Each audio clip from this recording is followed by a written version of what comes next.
Welcome to Daily Wisdom, Walking the Path with the Buddha, a podcast shared by David Roylance. This podcast is dedicated to guiding you to completely eliminate the discontent mind and the suffering it causes by attaining enlightenment. Learn and practice the teachings of Gautama Buddha that will guide you to fully attain a peaceful, calm, serene, and content mind with joy. To support this podcast, visit patreon.com/supportbuddha or visit buddhadailywisdom.com, where you will discover a full range of courses, retreats, and online learning resources to assist you on the path to enlightenment. Now, here's our teacher to share more.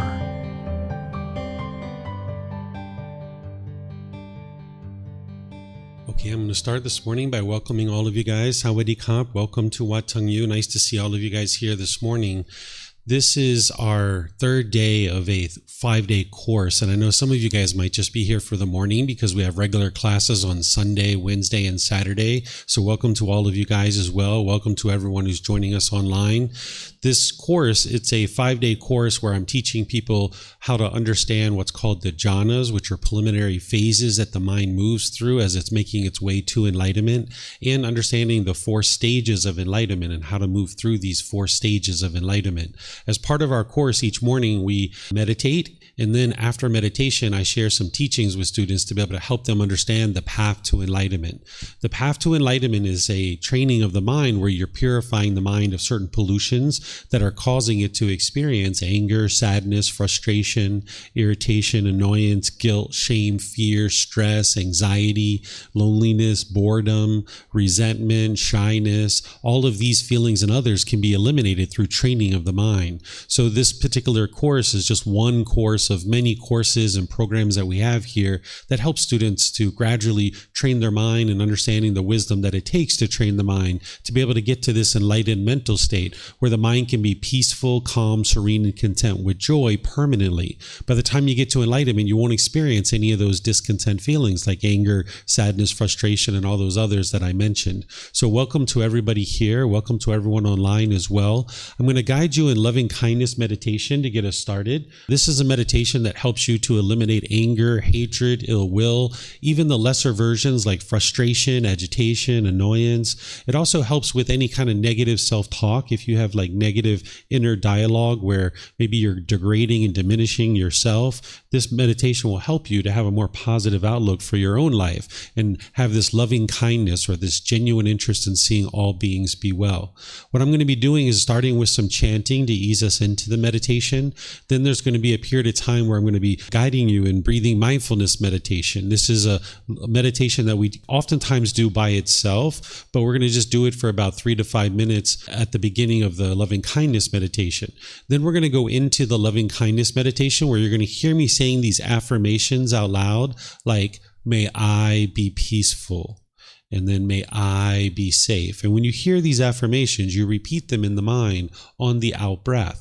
And then after we do that for a period of time, then we'll go back to breathing mindfulness meditation. And then we're going to come out of the meditation with some chanting. And then from that point, then I'll share a topic with you today, which the topic today is helping you to understand how to develop concentration in the mind. Because by the time you eliminate all the pollution of the mind, you'll notice that not only have you eliminated all those discontent feelings, but the mind will be focused, concentrated. You'll have clarity of mind and deep memory. By the time you get to enlightenment, you won't even be in a bad mood anymore. All your personal and professional relationships will be at ease and really be blossoming because you're not being bitter and harsh and hostile in your relationships anymore. Because whatever you put out is just going to come back to you. So right now, if you're finding it a real struggle in certain relationships, this is just because the mind lacks certain wisdom that you need in order to train your mind and then function in the world in a wiser way where you can interact with people in a more harmonious way. Because as long as you're argumentative or you're bitter and harsh or hostile towards others, people are going to be that way with you too.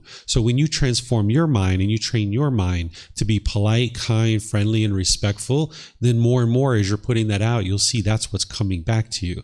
But without the wisdom of how to do that, you wouldn't know how to do that. So that's where the teachings of the Buddha come in to be able to help you understand this natural law of karma, of cause and effect or action and result, where you can see what is wise and how to function as a better and better human being. So today I'm going to be teaching you about how to develop concentration. And then if you guys decide to come back after the morning break, we're going to be talking about dissolving the ego. The ego is this arrogance and this pride, or this judging other people and putting yourself above people or putting yourself below people. And as long as your mind's doing this, you're not going to be able to reside harmoniously with all beings and experience improved qualities of mind, because your mind's going to be obsessively trying to figure out who are you above and who are you below. And in a social situation, this can be very problematic to the mind.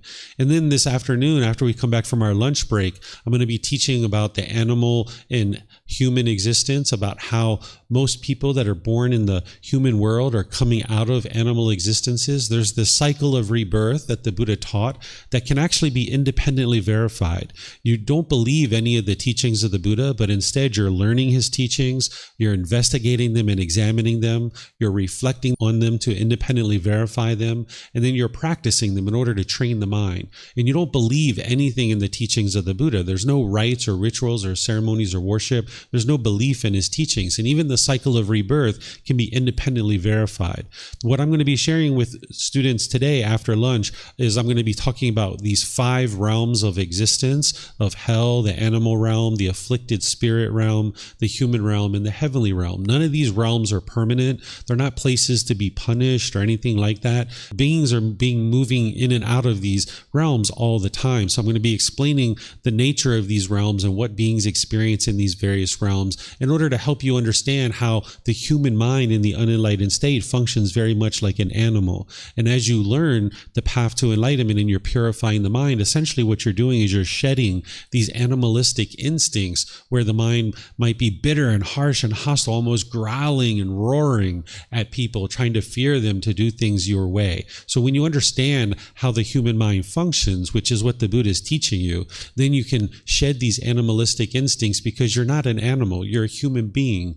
And as a human being, we can become better and better human beings when we have the wisdom of how to train our own mind, shedding these animalistic instincts. So I'm going to be teaching about this so that students can start to get some exposure to the cycle of rebirth. And then as students go on in their journey on the path to enlightenment, there's content to be able to help you understand how to independently verify the cycle of rebirth through multiple ways that you can see for yourself that yes, there is this constant cycle of rebirth, and you can escape this through training of the mind.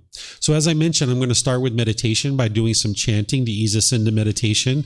If you'd like to join in the chanting is on laminated sheets on the table over there. We chant in the Pali language, which is the original source language of the teachings of the Buddha. And on that sheet, you'll see the English translations for these chants as well. These chants, they're not a rite, a ritual, or a ceremony or worship. It's not prayer or anything like this. Instead, it's just helping to ease the mind into meditation and get more benefit out of the meditation itself. If you read the English translation of the chants, you're going to see a lot of admiration and gratitude and respect for the Buddha. And because of that, I don't suspect that the Buddha actually created these chants himself, because a Buddha doesn't walk around teaching students to chant these things to me to make me look glorified or make me look a certain way. Buddha wouldn't do that. But instead, if you learn from a teacher how to move from the anger and the sadness and frustration and all these other discontent feelings to this peaceful and calm and joyful mental state, you'd probably have a lot of respect for that person too, because the Buddha didn't want anything from his students. He didn't expect anything from his students. He just shared the teachings of what it took to get to this enlightened mental state, and students were able to experience this enlightened mental state for themselves. During his lifetime, after his lifetime, and even now, you can experience this enlightened mental state where the mind's peaceful and joyful. And a teacher who's teaching in the way that the Buddha taught wouldn't want anything from you and wouldn't expect anything from you. So these chants, as I mentioned, it's not a prayer, it's not worship or anything like that. During the lifetime of the Buddha, they used chanting as a way to commit the teachings to memory. They would recite his teachings word for word, and it would help them to commit the teachings to memory, because they didn't have the ability to write things down during his lifetime, because the technology didn't exist in that region of the world. So they used to teach orally. The Buddha would teach orally, and then every 2 weeks they would recite his teachings word for word in order to commit them to memory. So we don't need to use chanting to commit the teachings to memory anymore. We have books and videos and podcasts and things like this, but I still chant in order to ease the mind into meditation. In terms of your body positioning, oftentimes students are learning on the floor or in a chair. This is a very common position to be able to meditate in the seated position. But there are 4 positions. It's seated, lying, standing, and walking. These are the 4 positions that you might learn at different times in your journey to enlightenment. But just to give you a couple of pointers on the seated position, since oftentimes students are starting with that, is if you're sitting on the floor, oftentimes having a cushion under your rear or even multiple cushions can be helpful. Some students like to put their legs off the mat because this gets the hips up in the air and it lessens the angle at the hips, the knees, and the ankles and allows a circulation to flow, because you're not interested in the body being painful at all during your meditation. If you're noticing any pain, you would like to just adjust your body positioning. You'd like your legs to just be lightly crossed. If they're real tight, again, it'll impede circulation and there could be pain in the body, and you're not interested in having any pain. The Buddha put his right hand over his left with his thumbs together, and he put this into his lap. If this is comfortable for you, you could use it, but it's not required that you meditate this way. This practice isn't about everybody doing it exactly the same way, because this isn't actually possible. So there's other options too. You could put your palms on your thighs or on your knees. You could put your palms up. Some people like to just rest their hands comfortably in their lap. So whatever is comfortable for you, you just put your hands and arms wherever is comfortable. And same thing for those of you in chairs, or if you're at home on a sofa or a bench or whatever you're sitting, just make your lower body and your hands and arms nice and comfortable. The upper body should be erect. This keeps the mind attentive and alert during the meditation, because with your sternum up and your shoulders back, it keeps the mind attentive and alert. It also helps you to breathe in through the nose and out through the nose, getting an easier breath as you're breathing during meditation. So I'm going to ease us into meditation with the chanting, which I mentioned you guys are welcome to join along. And then I'm going to come back with guidance for breathing mindfulness meditation. Then we'll go into loving kindness meditation after that.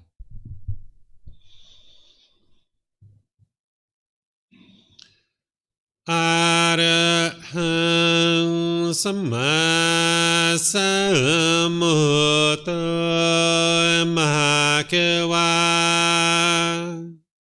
Bhutang Mahakavanang Apivateyami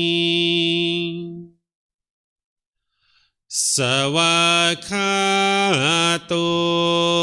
Mahakavata Dhammo Dhammang Namasami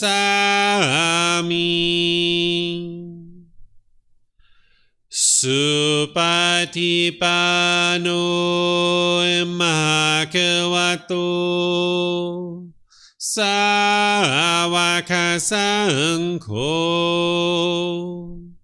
Saṅghang Namami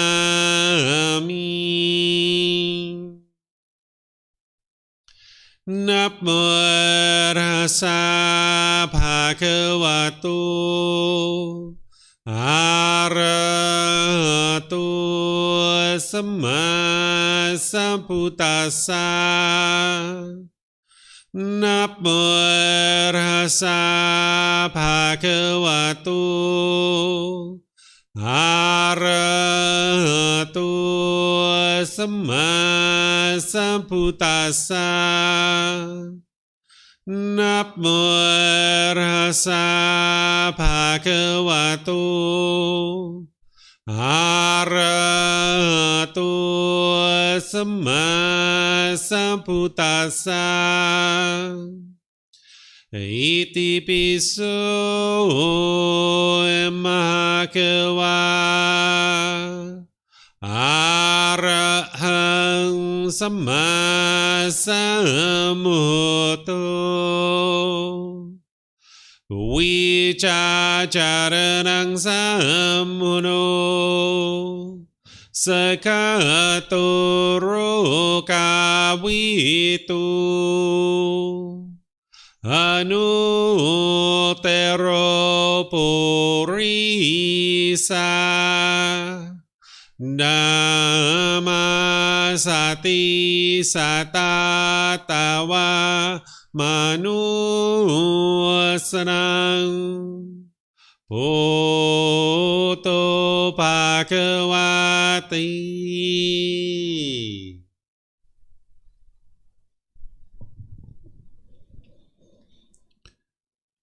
Okay, with the lower body and hands and arms comfortable, and the upper body erect, just close the eyes and start breathing in through the nose and out through the nose. Here you're just looking to establish the breath, a nice, natural, steady, consistent breath. Not forced or controlled, just a gradual inhale through the nose, experiencing the full breath. And then, whenever you're ready, exhale out through the nose.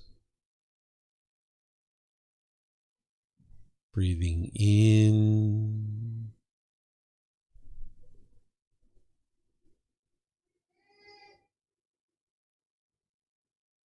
and out.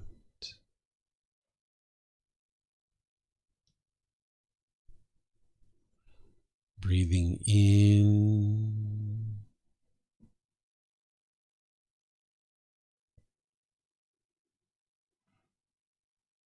and out.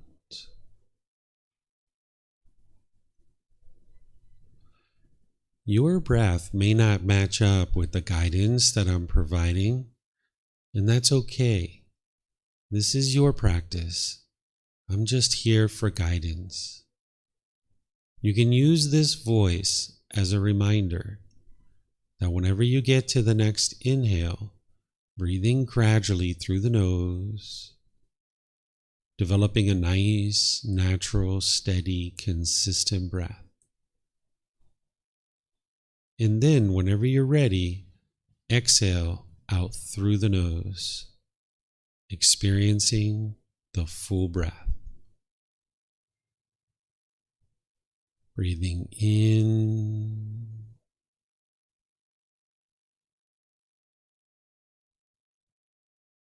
and out.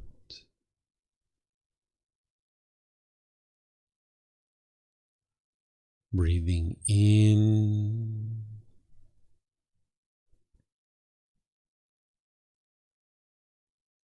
and out.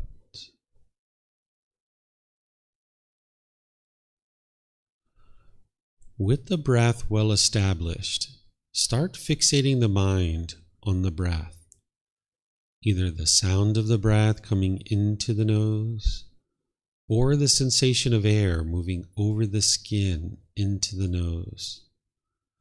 The breath is the present moment. Fixate the mind on the breath, the present moment. Breathing in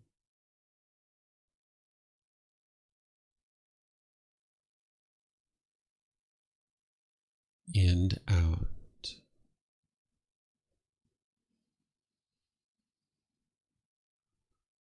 Breathing in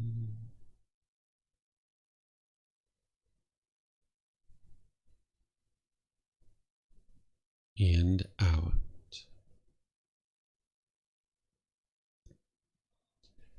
With the mind fixated on the breath, whenever you notice that it moves off the breath, cut that off, let it go, and come back to the breath, the present moment. No need to observe the thought, label it, judge it, analyze it, or even try to figure out where it's coming from. Whenever you notice that the mind is moved off the breath, cut that off, let it go, and come back to the breath, the present moment. Breathing in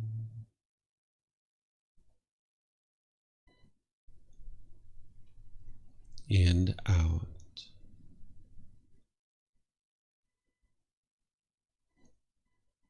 Breathing in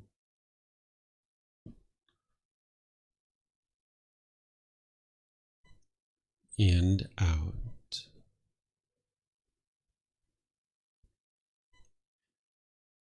I'm going to be quiet now, and let you do this work of focusing on the breath, cutting off and letting go anytime the mind moves off the breath. Then I'll be back with more guidance on loving kindness meditation. You have nowhere to go.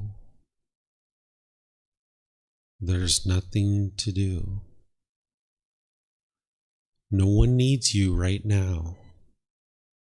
This is your time to focus on the breath. Breathing in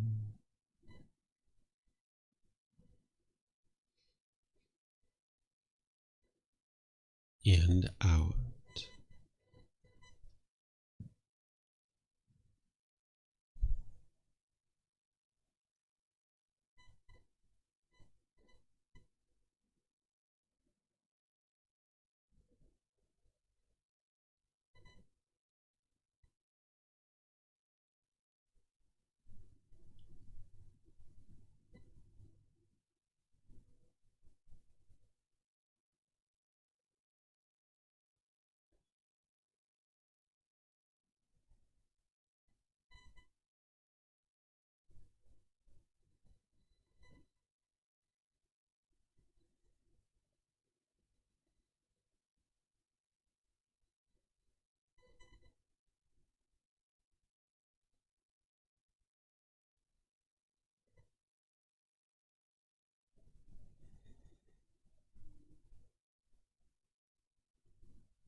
Continuing to breathe in through the nose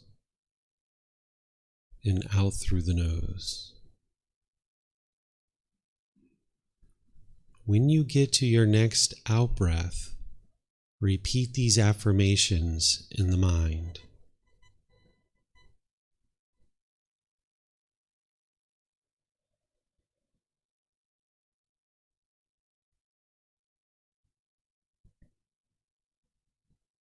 May I be peaceful.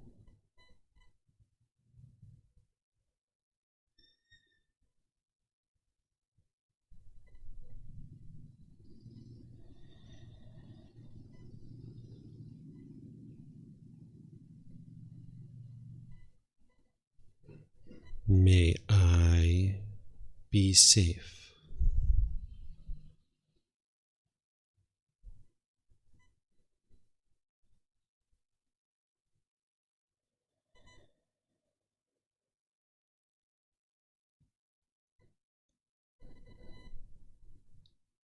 May I be well.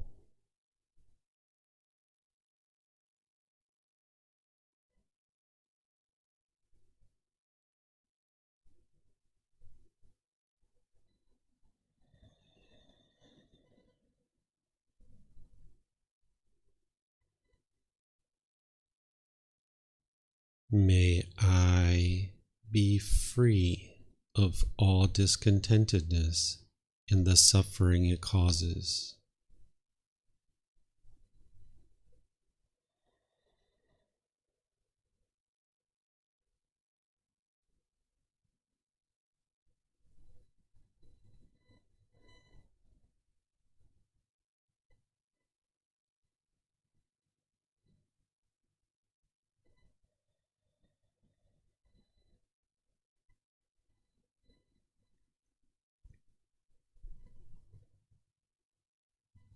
May Mom and Dad be peaceful.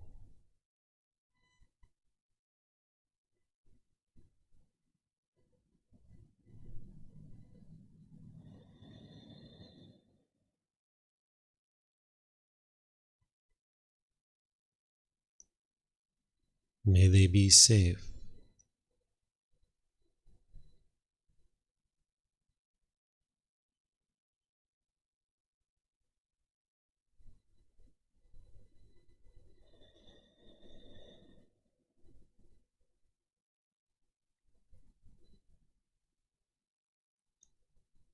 May they be well.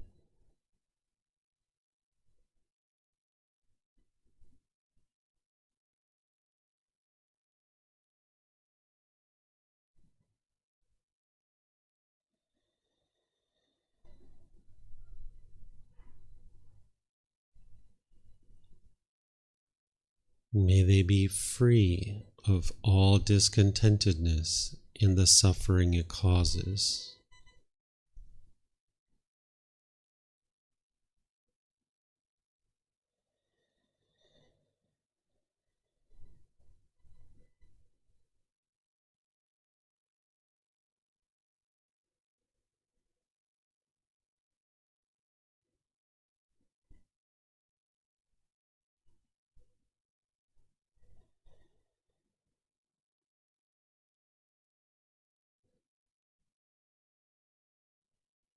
May my family, friends, neighbors, and co-workers all be peaceful.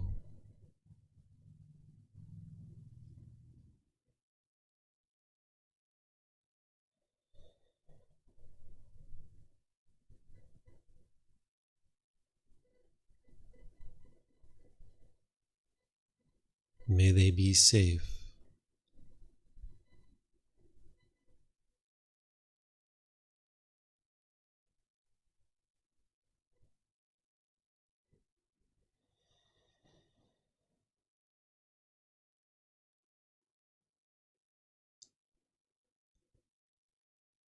May they be well.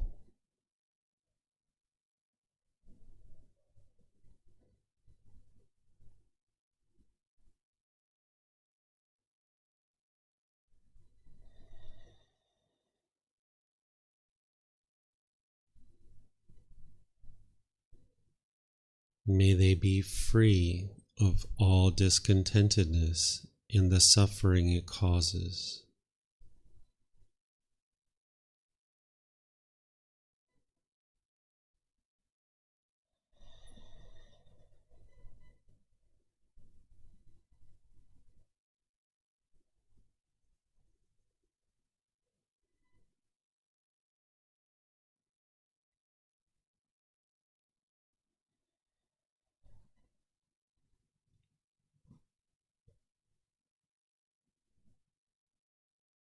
May all those who have harmed me be peaceful.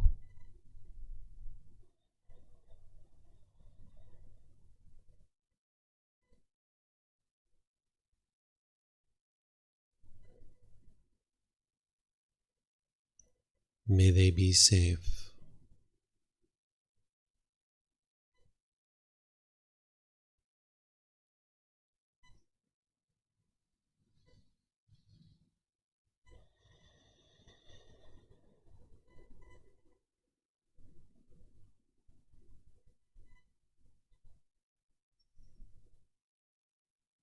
May they be well.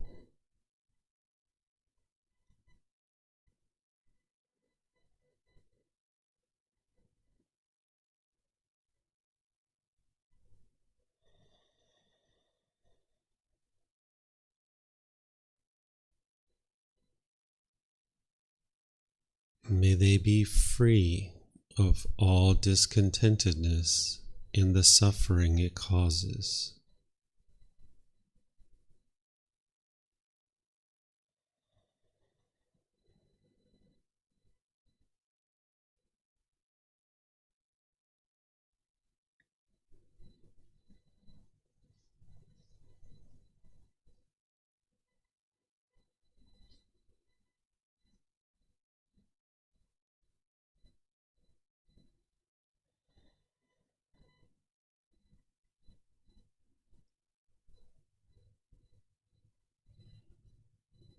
May all those who I have harmed be peaceful.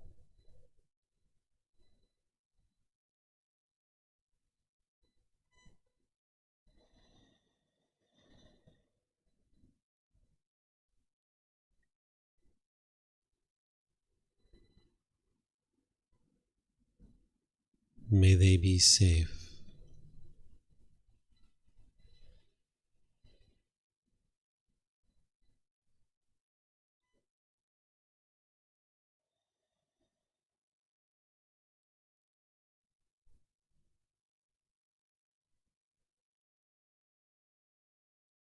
May they be well.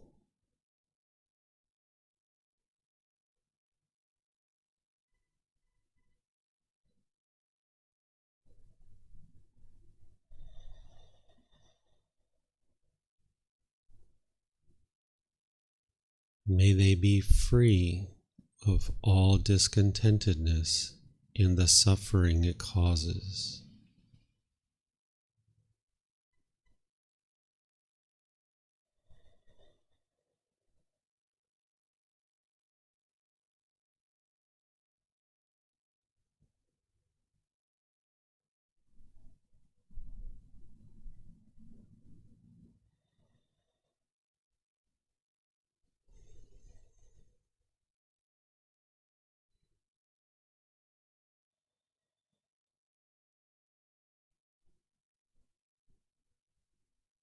May all beings, wherever they reside, be peaceful.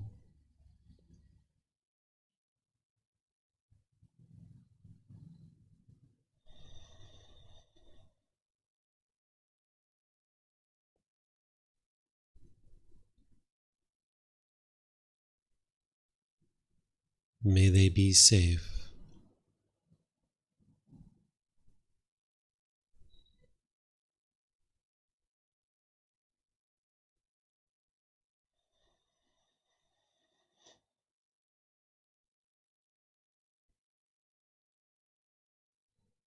May they be well.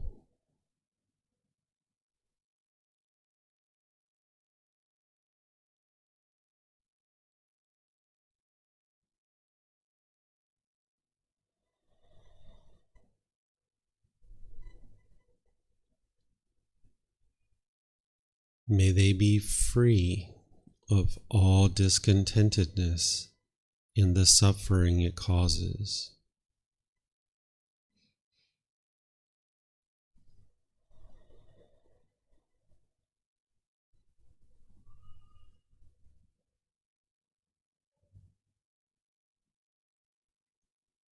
Now return back to breathing mindfulness meditation, focusing on the breath, cutting off and letting go anytime the mind moves off the breath. Breathing in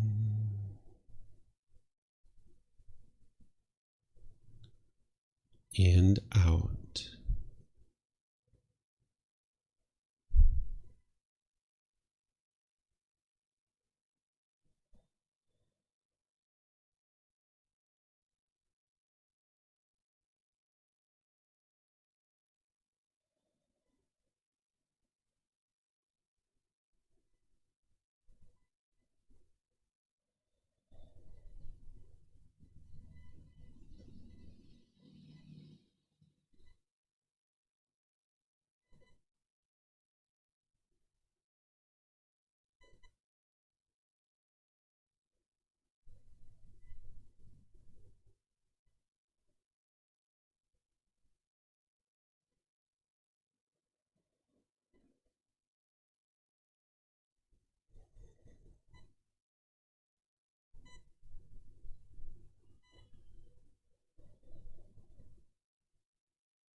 อะระหังสัมมาสัมพุทโธมะกะวา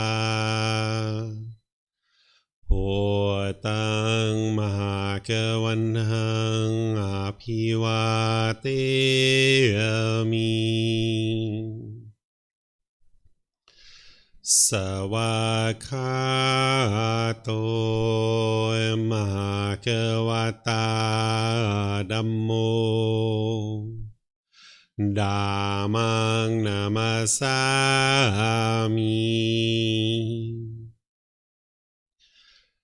สุปฏิปันโนมหากวโตสาวกสังโฆสังฆังนามามินะโมตัสสะภะคะวะโตอะระหะโตสัมมาสัมพุทธัสสะ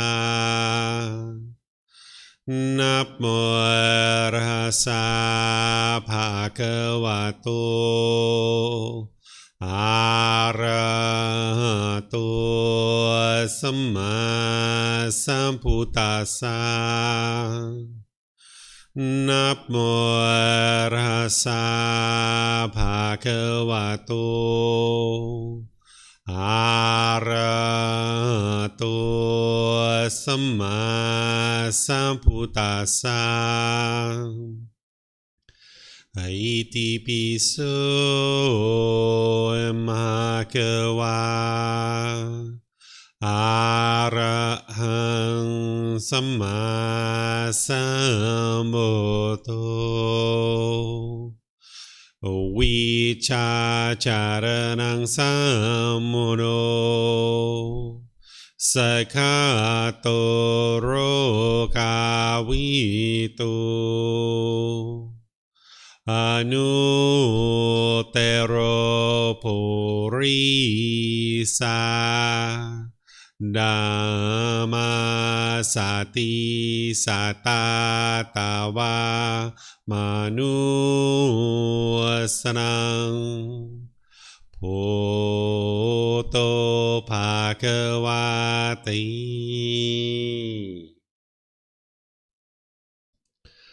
Okay, if you guys would like to slowly make your way out of meditation. Once again, welcome to all of you guys here at the temple. Welcome to everyone online who's joining us as well. This course that I'm teaching, as I mentioned, I'm helping students to understand the path to enlightenment. And one of the things that a student would need to learn on the path to enlightenment is loving kindness meditation. This meditation, it's not designed to change other people. Sometimes people think that because we're saying, may mom and dad be peaceful and things like this, that somehow we're trying to change them or we're expecting them to change.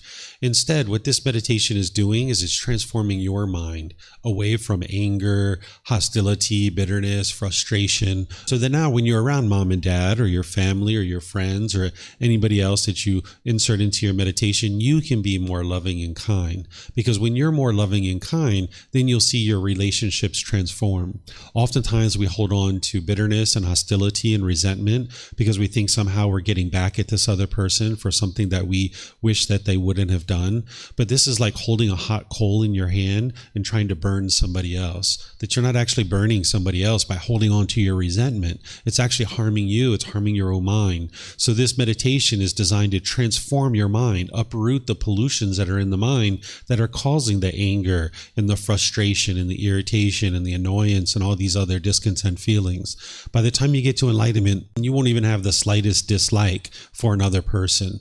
Right now, there might be certain people you like and certain people you dislike. And this is because of something that's in the mind that students learn about on the path to enlightenment called craving, desire, attachment, longing, yearning, wants, and expectations. Oftentimes we want people to be a certain way. And the way that we want people to to be is the way that we are. This is what's going on with the ego and the craving, desire, attachment. That's why after our mid-morning break, I'm going to be teaching about the ego, because the ego oftentimes thinks that what I'm doing is right and what everyone else is doing is wrong and everybody else has to do it my way. And as long as you think this way and as long as you function this way in the world, the number of people you can spend time with becomes fewer and fewer and fewer and fewer. But by transforming your mind with loving kindness meditation and all the other tools and techniques that the Buddha taught, you can live more harmoniously with people in your life. You can develop relationships that are long lasting and sustaining rather than continuing to experience broken relationships over and over and over again, because that stuff is no fun. So you can transform your mind. But as long as you don't understand what's causing the discontent feelings and what's plaguing the mind and keeping it trapped in these unenlightened state, then you wouldn't know how to solve it. So when someone first gets on the path to enlightenment, they're usually starting with what's called the 3 universal truths and the 4 noble truths. This is a beginning teaching to be able to help you understand what the problem is in the mind, the cause of that problem, the elimination of it, and the path forward. I taught this on Monday in this particular course. Today, what I'm going to be doing is I'm going to be teaching here in a moment about how to develop concentration in the mind. Of course, meditation is there to help you to develop concentration, but there's other things that you can be doing as well. The reason why concentration is so important, where your mind is focused and you have clarity, is because that's how you're going to access your wisdom to be able to make wise decisions. When your mind isn't concentrated and focused, your mind's all shaken up, you're not going to be able to access your wisdom and make wise decisions that produces wholesome results in your day-to-day life. The reason why an individual experiences certain struggles and difficulties in life is because we lack wisdom. Whenever your mind's struggling with frustration or agitation or annoyance or any of these other discontent feelings like stress and anxiety and all these different things, it's just because the mind has certain wisdom that it's lacking. So it feels this stress and this difficulties in life. So when you purify your mind through gaining the wisdom to know how to train your mind, then you can implement the teachings that the Buddha shared, and not only implement his teachings, but implement the wisdom to make wise decisions in your life about other things, the way you interact in relationships, the way that you pursue a certain job or occupation, the way you do various things in the world. If you lack wisdom, you'll struggle because you'll be trying to do something in the way that you think is best, but it's just not working. And you're noticing all these unwholesome results coming back to you. So this is why with the teachings of the Buddha, it's not about believing a bunch of things and then hoping something good happens when you die. Instead, you're learning teachings now in this life. You're reflecting on them now in this life to independently verify whether they're true or false. And then you're practicing his teachings. You're integrating these teachings and these tools and techniques into your life so that you can train your mind and transform your mind. What you're doing is you're eliminating certain pollutions in the mind. The Buddha discovered these pollutions that are hindering the mind from experiencing the peace and the joy. And when you understand what those pollutions are, and then you have the tools and techniques to eliminate them, and as you're doing so, you'll see the peace and the joy coming into the mind more and more. So loving kindness meditation is just one tool of many that we use in order to train the mind to eradicate these pollutions and experience more peace and more joy. The core central teaching of the Buddha that is helping you to eradicate these pollutions is called the Eightfold Path. This is something I taught on Monday, and I've taught it in other times too, so it's been recorded, it's in books and audiobooks. You can learn all this stuff at no cost if you like. So this Eightfold Path is guiding you on this path to enlightenment to purify the mind and experience the peace and the joy. And that's why the concentration is coming into the mind, because when your mind is polluted with these various pollutions, your mind can't experience focus and concentration and clarity and deep memory. The Buddha referred to this as a muddled mind, that the mind is muddled. So when you learn how to train your mind to stay calm, then when your mind is calm, you will have mindfulness or awareness of mind. When you have awareness of your mind, you can have concentration or focus and clarity. And then you can make wise decisions because you can access your wisdom and make wise decisions. When your mind is uncalm, you don't have mindfulness. You don't have awareness of mind. When you're angry and you're frustrated and you're agitated, your mind's all shaken up. It's uncalm. And you don't have awareness of your mind in that situation. And you don't have concentration. You don't have focus. You don't have clarity. And now you make unwise decisions because you're not accessing your wisdom, and you're doing things and saying things that you probably regret later that then end up producing unwholesome results for you. So the Buddha is teaching you how to train your mind to be calm so that you can now access your wisdom through this concentration. So concentration is really important. Some of the words that the Buddha used is he talked about it as clear comprehension, that the mind can clearly comprehend something. But this is very challenging when the mind is polluted. So that's why there's various tools and techniques to uproot these pollutions and bring in the concentration more and more. The things that I'm going to share with you today are not the Eightfold Path, because I've already taught that in this course. But instead, I'm going to be teaching other things besides the Eightfold Path. So for some of you guys, if you haven't learned the Eightfold Path using the original words of the Buddha, that's what you would need to learn, and that's what you would need to start with. And as I mentioned, I have videos and podcasts and books and audiobooks and things like this that are all available at no cost to help you understand the Eightfold Path. And in all the core fundamental programs and courses that I teach, all the various retreats, I teach the Eightfold Path in detail, and I walk students through understanding it. But today what I'm going to do is I'm going to teach you all the other things besides the Eightfold Path that you can be doing in order to develop concentration. So as we go today, you're welcome to ask questions as we go. For those of you guys here at the temple, we have microphones in the white bowl in front of the camera. If you would like to ask a question, if you could use a microphone, that way we'll hear you here at the temple, and they'll be able to hear you online too, because we have people joining us online. All you need to do is get a mic, press the gray button. You'll see the lights come on, and then just wait a second or so and hold it up to your chin, and we'll be able to hear you here at the temple and online. And for those of you guys online, you can ask questions as well by just putting it into the comment section of Facebook, YouTube, or Zoom. Or in Zoom, you can electronically raise your hand, open up the microphone, and then we'll be able to hear you here at the temple, and they'll be able to hear you online through the live stream as well. For those of you guys that are here for the first time, we have a bathroom in the back of the room, the very last door on the right. You're welcome to use it at any time. Feel free to come and go as you like. There's even bathrooms outside the classroom. There's signs that'll take you around to the main temple bathrooms. You're welcome to use those. We even have water and snacks and things like that here that are provided by our students that you're welcome to help yourself to. And by the way, with these microphones, if you end up getting one, you can take it back to your seat, because you might have more than one question, or someone around you might have a question, and you can just share the microphone. Okay?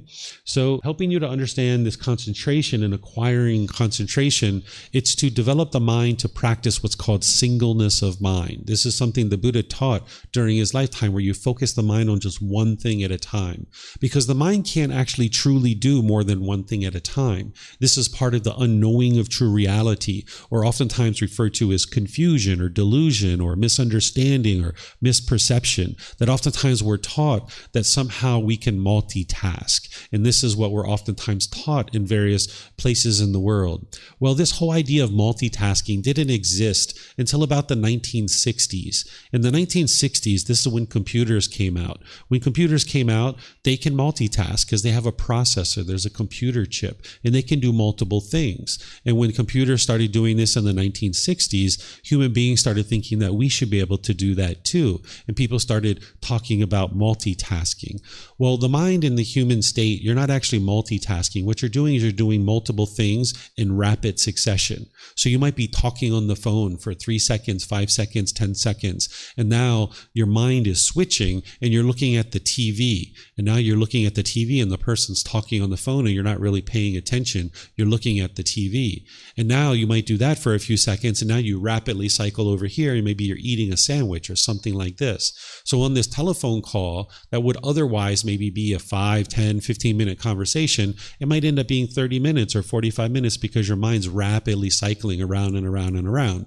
And when you get off the phone call, you might have agreed to certain things that you don't even remember that you actually agreed to. You might have said things that you regretted later. You might not even remember certain parts of the conversation. You have to follow up with that person and figure out what it is that you did. So when the mind's rapidly cycling like this, you're not able to bring forth your wisdom in any one particular activity that you're doing because the mind's rapidly cycling. And you'll notice that you won't be able to bring forth your wisdom to be able to make these wise decisions in these situations. And then after you're done, maybe if you've gone through work for 8 hours or 10 hours working where your mind's rapidly cycling from thing to thing to thing, you might get home and find that you're really stressed and you have anxiety and you find it hard to relax and rest. Because now when you're at home, it's almost like a racehorse. If a racehorse is on a racetrack and is used to just running and running and running and running and running, and it runs around the track, even when it's in the barn, it's really, hyperactive. The mind's overactive because it can't calm down because it's just so used to racing around the track over and over and over again. So if your mind is used to bouncing around from thing to thing to thing, and if you've been taught to multitask, and this is what you're doing for 8 hours, 10 hours a day, when you get home, you might find it very challenging to rest and relax. You might find that their mind is stressed and have anxiety. So by developing your mind with concentration, you can have this focus and this clarity. And not only that, but you can slowly learn to have a peaceful mind and a relaxed mind. You can learn how to be restful and relaxing, because what's causing the mind to lack concentration is what's called craving, desire, attachment, this longing, this yearning, this chasing after things. When the mind is chasing after certain objects of your affection, the mind is just go, go, go, go, go, go, go, go, go, go, go, go, go, go, go, go. And you might be doing that all day long, much like a racehorse. And this is why when you get home, you find that it's really hard to rest and relax, and the mind might be stressed and having anxiety because the mind is just go, go, go, go, go, go, go, go, go, go all day long, like the racehorse. So if that's what you're doing to your mind, then it's understandable that when you get home, it's hard to rest and relax. But you can train your mind to eliminate craving, desire, attachment through the Eightfold Path. That's the core central teaching that I've been mentioning. And that's what you would need to learn in order to eliminate this go, go, go, go, go, go, go, go all the time. So now I'm going to share some things with you other than that, that's going to help you to be able to develop concentration and focus and clarity in the mind. The first thing that you need to develop is wisdom. What wisdom is where you know something to be true 100%. As I mentioned, the teachings of the Buddha aren't about a bunch of beliefs and then you believe a bunch of things and then hope something good happens when you die. Instead, you're cultivating wisdom about the natural laws around you and about how your mind functions, about how the world functions. The Buddha didn't teach you a bunch of rules and commandments. He didn't teach you how the world should be and that if everybody follows this, then the world will become peaceful. Instead, he's teaching you the way the world is. And in order to accomplish the cultivation and acquiring of wisdom, you need to not believe any of the teachings. So the Buddha never taught you to believe any of his teachings. He taught you to investigate them and examine them. And by investigating and examining them, then you start reflecting on them. Because you've done a certain amount of intellectual learning of the teachings, now you can reflect on them and independently verify whether they're true or false. And then when you're reflecting on them and you're starting to do this introspection and be able to see that they're true through your reflection, now you integrate them into your life. In your day-to-day life, you start practicing the teachings. Yes, meditation is part of that practice, but there's other part of his practices as well that you can now practice the teachings.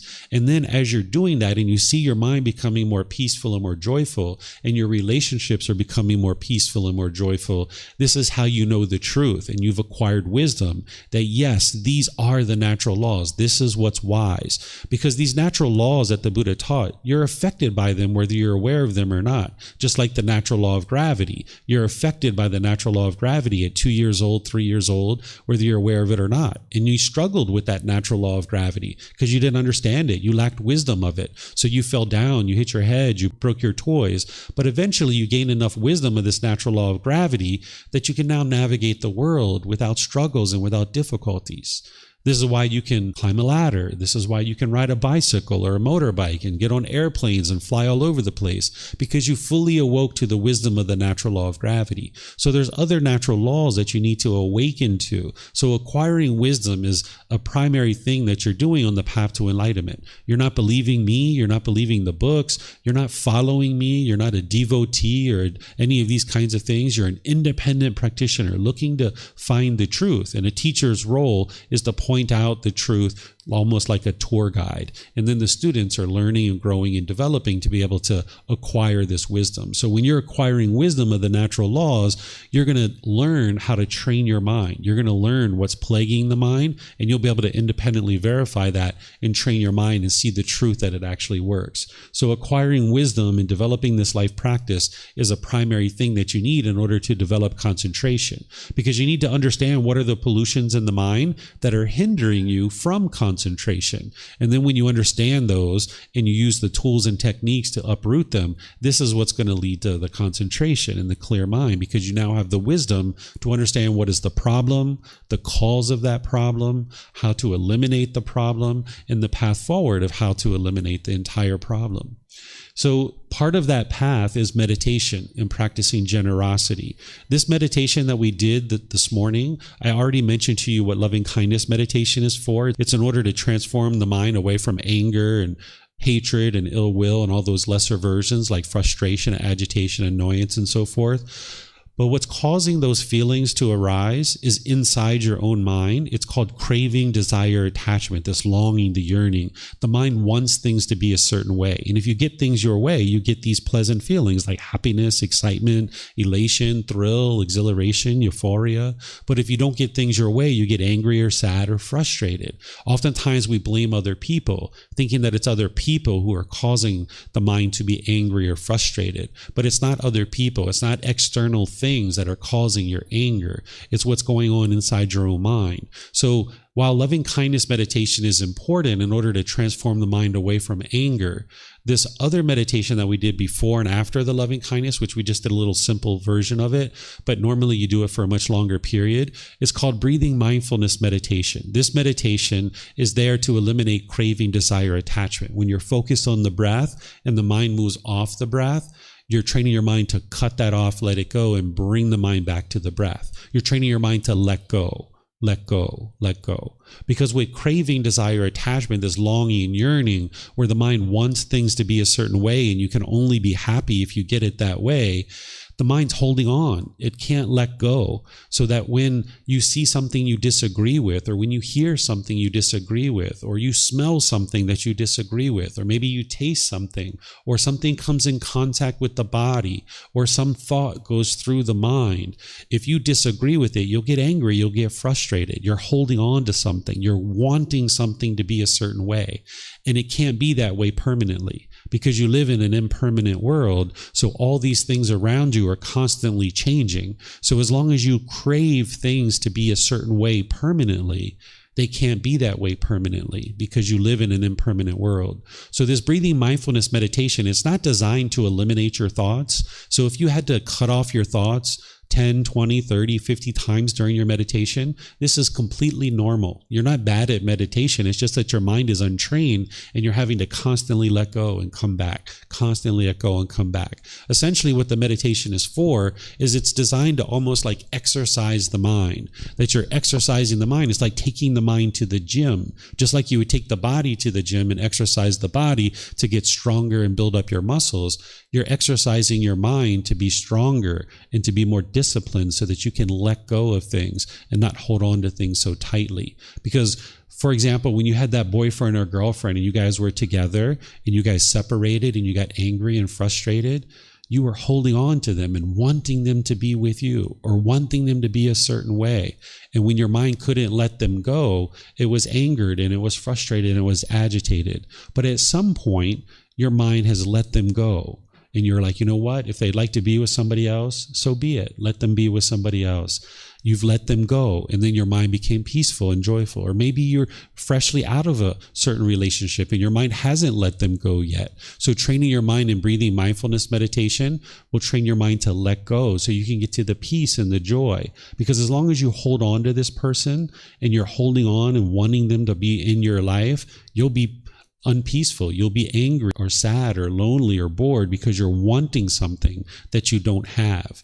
So the breathing mindfulness meditation is training your mind to let go so that now with less craving, desire, attachment, ultimately eliminating that on the journey to enlightenment, your mind can be more focused and more concentrated. And the same thing with generosity. This is training your mind to let go as well. When you're practicing generosity, you're giving and sharing either your time, your effort, your energy, or your resources, more than is strictly required in any given situation without any expectation of anything in return. You'd like to practice generosity because this is training your mind to let go too. You need to be able to train your mind to not want anything from other people when you're practicing generosity. If you're practicing generosity and you want something back from that person, you still have craving in your mind. You're not actually practicing pure generosity. So if you're holding the door and letting somebody go through and, ahead of you, and you're standing there wanting them to say thank you, your mind hasn't let go yet. You still have an expectation. And this is why you get frustrated when they walk through and they don't say thank you. because your mind wants them to say thank you. The mind's craving permanence. But the thing is that the world is impermanent. Not everyone's going to say thank you. It's wonderful when people do say thank you because they're being polite, kind, friendly, respectful. But some people, their mind is somewhere else. They're just not thinking. They're not paying attention, and they're just walking through the door, right? Not everybody is going to say thank you because that would be permanence. But yet we live in an impermanent world. So if we stand there holding the door, wanting everybody to say thank you, and that's the reason why we're holding the door, because that's what we want, then you'll cause your mind to be frustrated because of your expectation. And it's just not possible for everybody to say thank you. So when you're practicing generosity, whether it's sharing your time, effort, energy, or resources, you need to do it without any expectation of anything in return. And this will keep your mind protected because you're just being generous because you know it's enhancing your mind. Is training your mind to let go. And that's the purpose of generosity in the teachings of the Buddha, to train your mind to let go. Because with craving, it's holding on. And that craving is what's causing the discontent feelings. So if you can train your mind through meditation and generosity to let go, your mind will become more peaceful, more joyful, and more concentrated as well. You can develop your concentration through eliminating what we refer to as craving, anger, and ignorance, or unknowing of true reality. This is something I taught on Monday afternoon. These are called the 3 poisons, or the 3 unwholesome roots, or the 3 fires.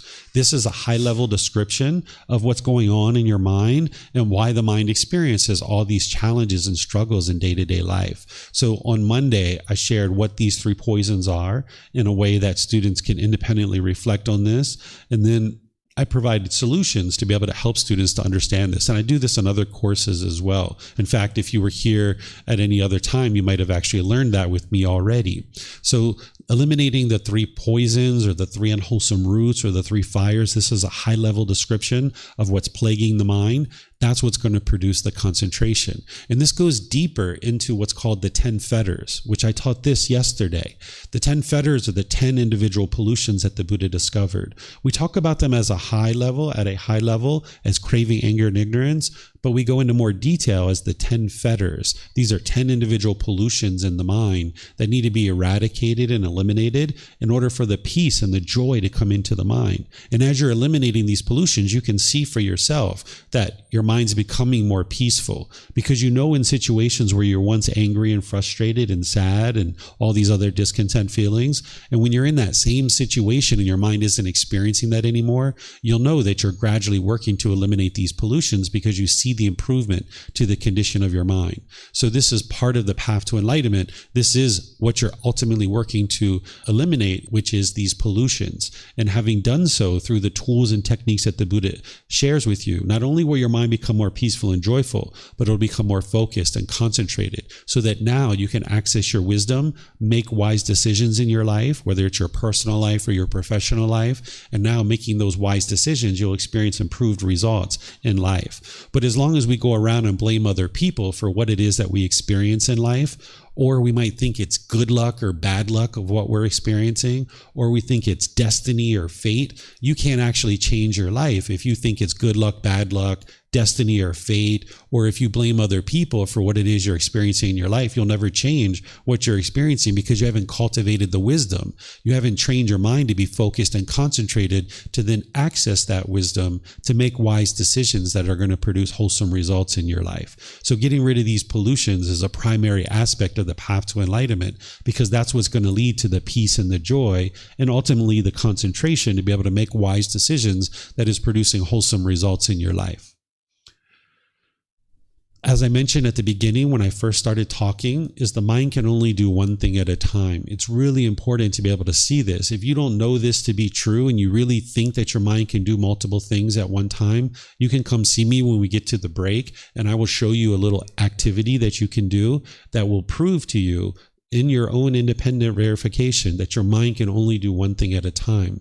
Because Oftentimes the mind's confused and it has misunderstanding. It thinks that you can actually do more than one thing at a time. But I can show you through a little activity that you can independently verify that your mind can only do one thing at a time. And that's really important to understand, because when you're at work or when you're at home, people might be trying to tug and pull you in different directions. And as you're talking on the phone, somebody might walk into your office and start talking to you while you're talking on the phone. Or you might be typing out an email or something at work and somebody barges into your office and wants to talk. Or maybe you're writing an email on your computer and maybe you've got a YouTube video playing in the background. Maybe you think your mind is doing two things at one time, but in reality, you can't do this. Maybe you're actually eating and looking at social media or watching a YouTube video. Oftentimes the mind experiences boredom or loneliness because of its cravings, its desires, its wanting stimulation. So instead of just sitting there eating, the mind thinks with a lack of wisdom, the way to solve this boredom and loneliness is to look at YouTube or to look at Facebook or something like this. But you're not actually solving the problem. You're actually just feeding the mind's craving, desire, attachment. If you're sitting at a meal and you have to have a YouTube or something like this or some other stimulation, otherwise you're bored, this is because of the mind's craving, the desire, the attachment, the longing, the yearning. And giving the mind the YouTube doesn't solve the problem, because that isn't permanent. Instead, what the Buddha teaches you is just to do one thing at a time, that if you're eating, you're eating. And just focus on eating, right? And now if you're watching TV, you're just watching TV. Or if you're on the phone, you're just on the phone. Or if you're writing out an email, you're just writing out an email. But when people barge into your office or when someone comes and tries to get your time, you either need to put on pause what you're doing, which is writing the email, and address that person, or you need to tell that person, wait 1 second, let me finish up this email. Right? Because if you're trying to do both things at one time, you're not going to be able to bring forth your full wisdom in that email. And if you hit send, you might have sent out something that you regret later. Right? Or if you're trying to talk with this person while you're writing the email, you might say things or do things in that conversation that you regret later because you're not bringing forth your full wisdom. So it's very important to be able to see that your mind can only do one thing at a time, and then practice that. And more, the people around you will learn that you only do one thing at a time. There were times in the past where my son used to barge into my room when I'd be talking to a student, because I have these conferences where like students will schedule an appointment, a personal guidance session, and I meet with them in Zoom. And I have a little home studio, a little home office in my bedroom. And I will sit there and I will talk to students sometimes for upwards of an hour and helping them with various things in their life. And I do this at no cost. So I'd be talking with students and my son would kind of barge into the room. Dad, I need you to do this. I need you to do that. Right? Well, if I just broke from what I was doing and started addressing him right away, or if I tried to do both things at one time, I wouldn't be able to focus on what I was doing. And then I'd be teaching my son that, hey, every time you barge in, I'm going to address you. But instead, what I needed to do is when he barged in, I would just continue to talk with the students, no matter what he was saying, unless it was like the house was burning down, right? But he didn't say that. It was something like my remote control needs batteries, or, my RC car tire is flat and I need you to fix this, right? This isn't an emergency. This is just his craving at that particular time. So I would just continue to focus on the student. And then after maybe 2 or 3 or 4 minutes, if he was still standing there, I would ask the student to hold on for a second. I would say, yes, son. And then he would say, Dad, I need batteries for my remote control car. Where are they? I don't know where they're at. I'm like, son, that's not an emergency. I'm going to help this student and I'll help you after I'm done with my personal discussion. He's like, okay. And then he would go away. So he might have did this like 5, 10, 15 times before he finally realized Dad's not going to get off his call with his students. And then he stopped barging in. He stopped coming in and he realized that, hey, Dad's not going to help me in this particular situation. And I even shared with him, the only way I'm going to get off this call is if the house is burning down. That's the time to come let me know that something needs to be addressed. Other than that, I'm going to keep talking with the student.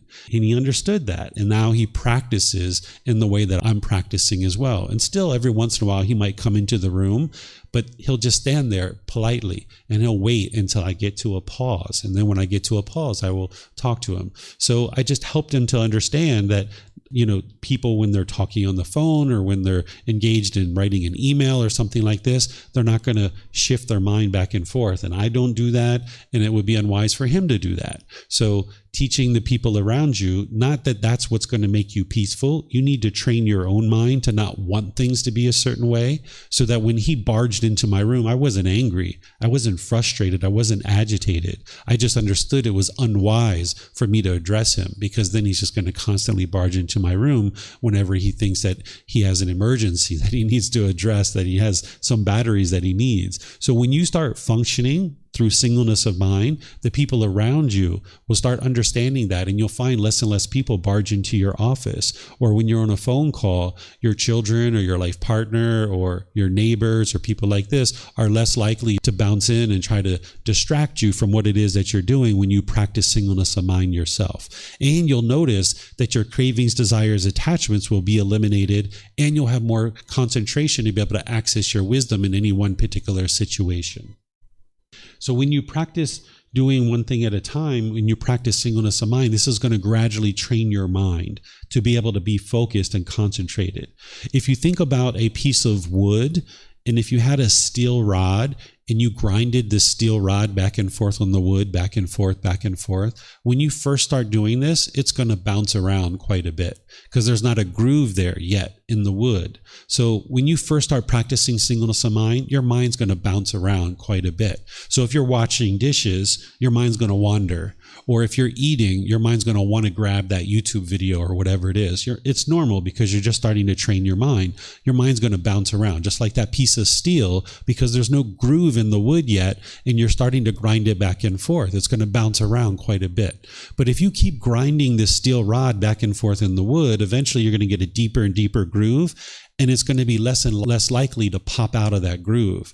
And when it does pop out, you're going to know it, right? And you'll be able to easily bring it back. But eventually you grind this steel rod back and forth enough in the wood, you're going to get a deep enough groove that the steel rod will never pop out. And this is the way your mind functions, that if you stand there washing dishes and you allow the mind to wander and roam, the mind's going to just keep bouncing around, whether you're washing dishes, whether you're on the phone, whether you're riding a bicycle or driving. If you allow your mind to roam and wander like that, it's going to constantly do that. It's going to bounce around like that steel rod.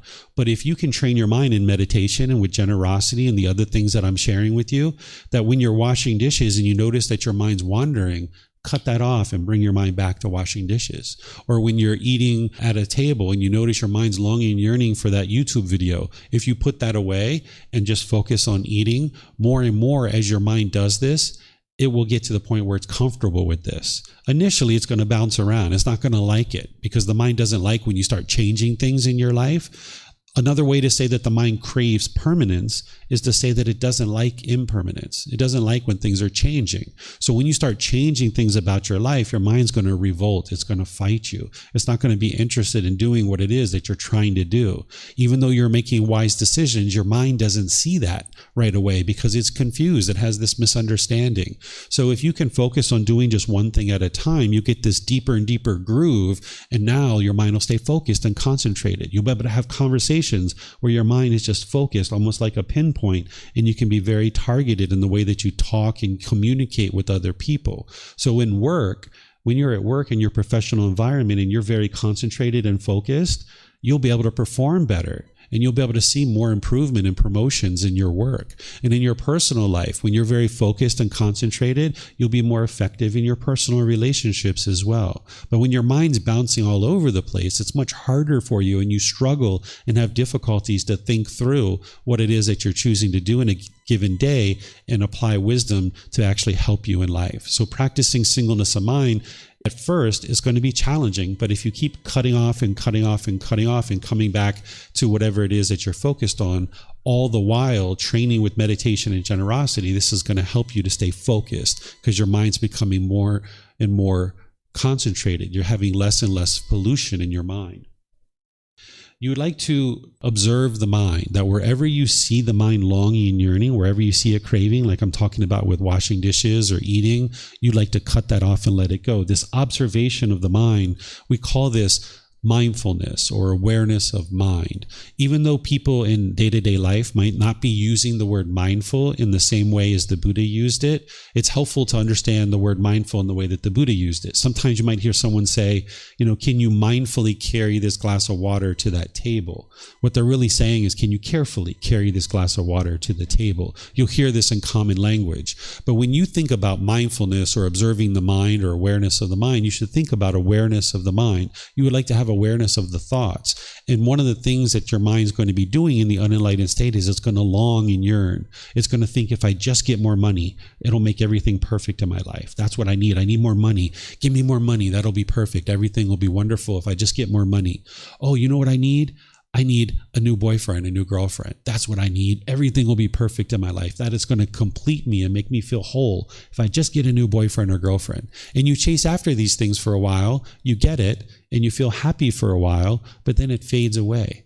Right? Their mind's like, oh, I know what I need. A trip to Thailand. That's going to make everything better. Let me go to Thailand. Everything will be better if I just go to Thailand. Right? Well, you come to Thailand and you're excited and you're happy for a period of time, but then you go back to your life and you might not feel so excited anymore because your excitement arises, it changes, and it fades away.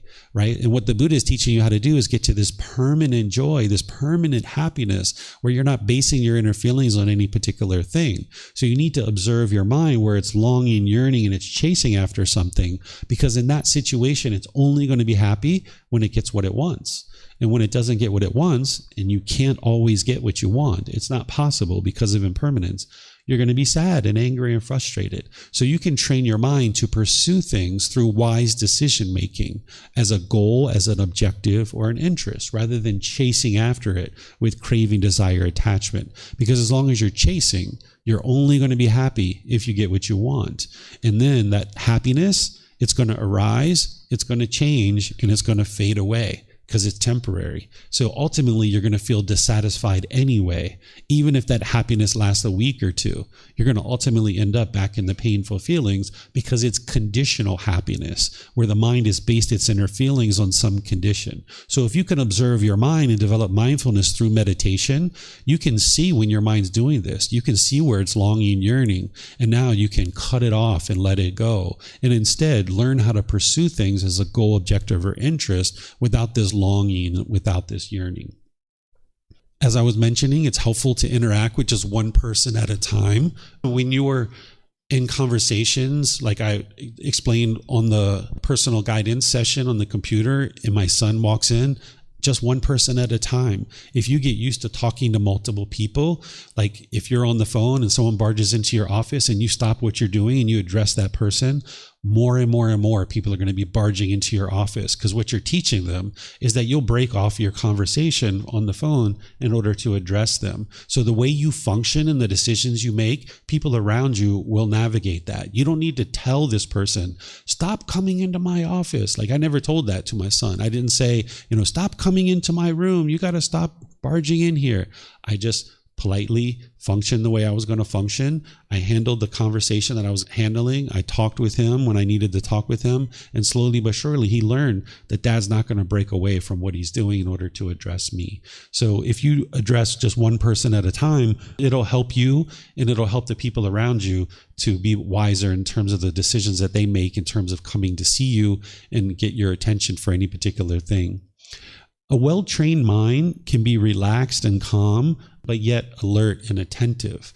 Oftentimes when we think relaxed and calm, we think dull and lethargic. But the enlightened mind, and by the time you train your mind and get rid of more and more of this pollution, your mind can actually be relaxed and restful, and at the same time, attentive and alert. So you can train to be calm and relaxed, but yet attentive and alert. And the mind doesn't know how to do this naturally. It's usually go, go, go, go, go, go, go, go, go, go. That's the craving, desire, attachment that the unenlightened mind has. Or it's completely on the other side of the fence, where it feels dull and lethargic and you have a lack of energy and you're exhausted. The mind swings like this back and forth in the unenlightened state.